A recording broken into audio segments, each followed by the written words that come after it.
제가 지난 가을 실리콘밸리 소식을 전하기 시작했던 때부터 굉장히 관심이 갔던 주제가 하나 있었어요. BNPL인데요. Buy Now, Pay Later. 지금은 일단 사고 나중에 결제해라. 이건데 후불 결제라고도 하죠. 나중 결제. 그런데 이 업계가 지난해 여름, 가을 이때 봤을 때 투자 업계에서 이 분야를 굉장히 숭배하다시피 할 정도였어요.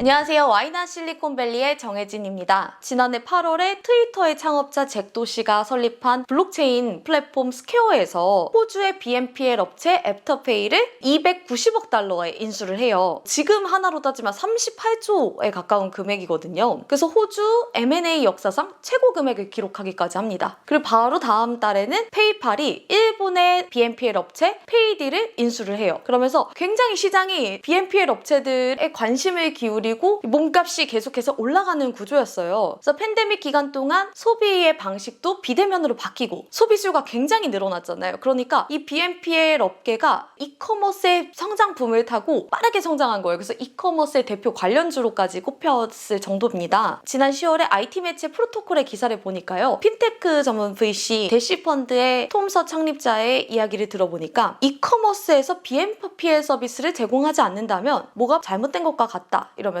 BNPL은 이커머스 서비스의 이제 기본 조건이 됐다. 결제에 있어서. 이렇게까지 설명을 해요. 이 정도까지 BNPL의 중요성을 높게 보니까 당시에 굉장히 궁금해졌었어요. 그래서 도대체 어떤 부분 때문일까? BNPL 인기를 끄는 게 복잡한 신용심사 과정이 필요가 없고 할부로 나눠서 낼 수도 있고 아직 내가 신용이 없어도 나중 결제 이거 이용하면 되니까 굉장히 빠르게 성장을 했는데 사실 한국에서는 그렇게 매력적인 부분이 아니잖아요. 근데 미국에 와보니까 이게 왜 매력이구나 느꼈던 지점들이 있어요. 판매자 입장에선 또 어떨까요? 수수료가 사실 신용카드 업체에 지불하는 금액 수수료보다 높아요. 대략적으로 한 2.5%에서 4% 수준인데 일단 BNPL 업체에서 대금을 직접 치릅니다. 그리고 판매자 입장에서는 현금 융통이 굉장히 중요하잖아요. 그런데 이제 소비자가 이걸 지급하고 나면 할부로 들어오는 것도 아니고 전액 BNPL 업체가 지급을 하다 보니까 현금 흐름이 일단 확보된다는 점에서 매력이 있고 두 번째는 이 같은 수수료를 감당할 수 있는 금액대가 나가는 제품 그리고 약간 사치제 이런 것들을 소비자들이 살 것이라는 믿음이 있었기 때문이에요. 그러니까 예를 들면은 아울렛에서 50% 추가 할인하는 나이키 50불짜리 운동화를 사기 위해서 BNPL을 쓴다기보다 한정판 스니커즈 한 200~300불 되는 거나 기념일에 뭔가 선물로 사줄 만한 조금 값이 나가는 물건들을 사람들이 이제 BNPL로 구매할 것이다. 이러한 정도의 공감대가 형성이 돼 있었고 그렇기 때문에 수수료를 지급해도 마진이 남을 수 있다. 이런 전제가 있었는데요. 근데 이 같은 공감대가 바뀌기 시작합니다. 최근 들어서 이제 스웨덴의 BNPL 업체고 미국에서도 광범위하게 이제 서비스를 하고 있는 클라나 같은 경우에는 거의 후려치기 당했다 할 정도로 몸값을 크게 낮춰야 했어요. 요새 시장이 어려우니까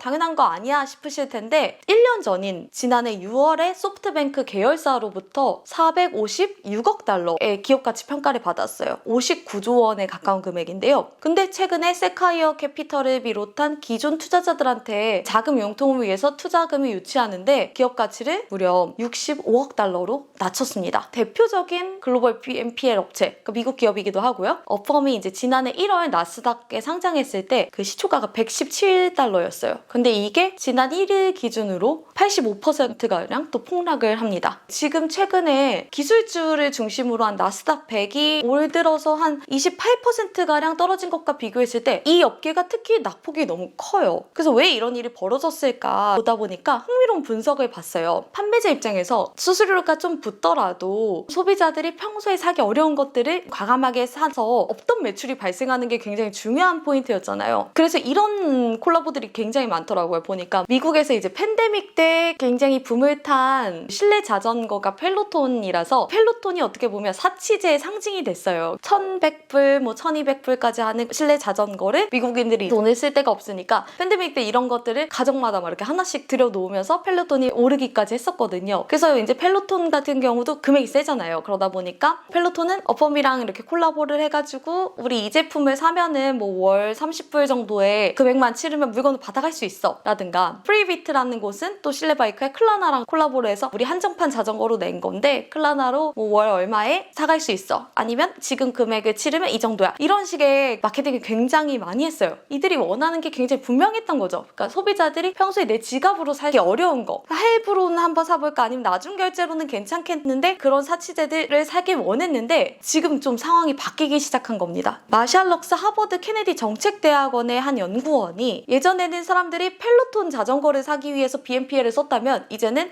청바지, 스니커즈, 심지어는 양말 이런 거를 사기 위해서 BNPL 서비스를 쓴다는 거예요. 그래서 소비자들이 생활용품을 사기 위해서 후불 결제를 이용하기 시작하면 이건 굉장한 위험 신호다, 이렇게 말을 했어요. 인플레이션 극도로 올라갔죠. 그러다 보니까 가처분 소득이 줄었죠. 그리고 심지어는 뭐 해고 같은 것도 되게 일상화됐어요. 그러다 보니까 내가 지금 소비를 할 만한 그런 유인이 크게 안 생기는 상황이에요. 비싼 금액을 사기 위해서 이걸 이용하는 게 아니라 정말 최소한의 필수제들을 사기 위해서 이걸 쓰는 상황에까지 이르렀다는 거죠. 그러면 판매자 입장에서도 마진이 떨어지고 무엇보다 BNPL 업체들이 굉장히 수익성이 떨어지는 그런 상황에 내몰리게 되는 거죠. 게다가 여기에서 한두 이용자들이 계속해서 이거를 갚지 못하게 되는 연체 상황까지 벌어질 수가 있어요. 이런 경기 위축기에는. 그렇다 보니까 예전에는 굉장히 큰 잠재력으로 평가받던 부분들이 이제 확장이 많이 될수록 오히려 비용적으로도 악순환이 되는 상황에 이르게 된 거죠. 올 초만 해도 전망이 굉장히 좋았어요. 그래서 시장조사기관 프리시던스 리서치가 지난해 BNPL 시장 규모가 1250억 달러, 약 162조 원에서 이제 매년 43.8% 이상 성장할 것으로 전망을 내놨어요. 그러니까 매년 10%대 성장률도 아니고 43%, 이게 굉장히 크거든요. 신용카드사로부터 빼올 파이가 굉장히 많을 거다, 그런 잠재력을 높게 평가한 거예요. 그런데 이커머스 붐 꺼지죠. 경기 침체 와서 소비자들 지갑을 닫죠. 심지어 기존에 산 것조차 연체할 확률이 높아지자 모든 게 리스크로 작용을 하기 시작한 거예요. 이 가운데 피핑 포인트가 된 부분이 애플의 등장입니다. 애플이 BNPL 서비스를 내놓으면서 애플페이 레이터라는 서비스를 지난해 6월 개발자 회의에서 발표를 해요. 근데 애플이 내건 게 뭐냐면요, 애플의 등장만으로도 사실 오금이 저린데 이자 수수료를 없애기로 합니다. 이게 전통적인 BNPL 업체들의 수익원이었어요. 근데 이걸 애플이 없애겠대요. 그러다 보니까 점유율을 유지하거나 확장까지 하려면 출혈 경쟁을 감수할 수밖에 없는 거예요. 우리도 한시적으로 수수료 없앨게, 이런 식의 마케팅이 불보듯 뻔해지죠. 이전에는 신용카드사로부터 가져올 파이가 많겠는데 라고 생각했던 부분에 투자자들 관점이 바뀌기 시작해요. 이미 출혈 경쟁이 좀 심해졌는데 또 들어올 후발주자가 굉장히 많네? 그러니까 여기가 호화 상태네 라는 것과 앞으로 성장이 좀 둔화되면서